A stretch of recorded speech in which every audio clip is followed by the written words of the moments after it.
အားလုံးပဲမင်္ဂလာပါခင်ဗျာဒီနေ့လေ့လာရမှာကတော့စုံမပကံမှာရှိတဲ့မှန်တရားဖြစ်ပါတယ်ဒီမှန်တရားကိုဆိုလို့ရှိရင်ရှမ်းလို့ဆိုရင်တော့ဝတ်ထုံထောင်လို့ခေါ်ပါတယ်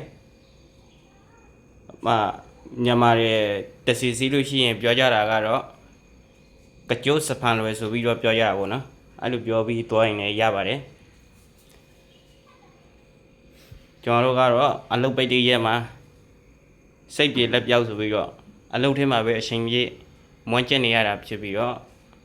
အဲ့ဒါကိုအပန်းဖြေဖို့ဆိုပြီးဒီနေရာလေးကိုတွားလိုက်ပါတယ်ပင်လယ်ကမ်းခြေမှာပေါ့နော်လေတိုက်တယ်တဘာဝလေးတွေလှတယ်ခင်ဗျဒါအကျွန်တော်တို့အဖွဲ့ပါ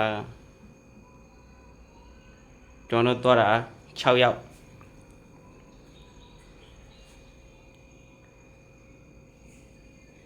မှန်တရားကတော့တိတ်ပြီးမမြင်ဘူးပေါ့နော်နေလေးသူများတွေပြောတာကရေတက်နေလို့ရှိရင်တအားလှတယ်ပြောတယ်ကျွန်တော်တို့သွားတဲ့အချိန်ကတော့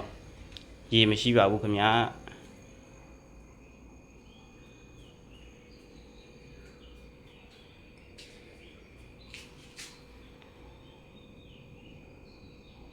ရေတွေခန်းနေပါတယ်မှန်တရားလှတယ်နော်မှန်တရားကအများကြီးပဲအကွေ့အကောက်လေးတွေနဲ့အဲ့ဒါကအပေါ်တက်ရတယ်ဒီမျောစံတက်မယ်ဆိုလို့ရှိရင်60ပေးရပါတယ်ခင်ဗျကျွန်တော်တို့ကမှန်တရားကို40ပေးရတယ်မှန်ဒီမျောစံကနေကြည့်လို့ရှိရင်သဘာဝတွေကပိုပြီးလှရပါတော့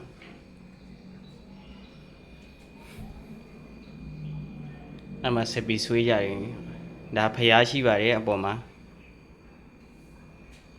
ကျွန်တော်တို့ဒီဖျားပေါ်လဲတွားခဲ့ရတာပေါ့နော်ဗီဒီယိုကိုအဆုံးထိကြည့်ပေးလို့ကျေးဇူးအများကြီးတင်ပါတယ်ခင်ဗျ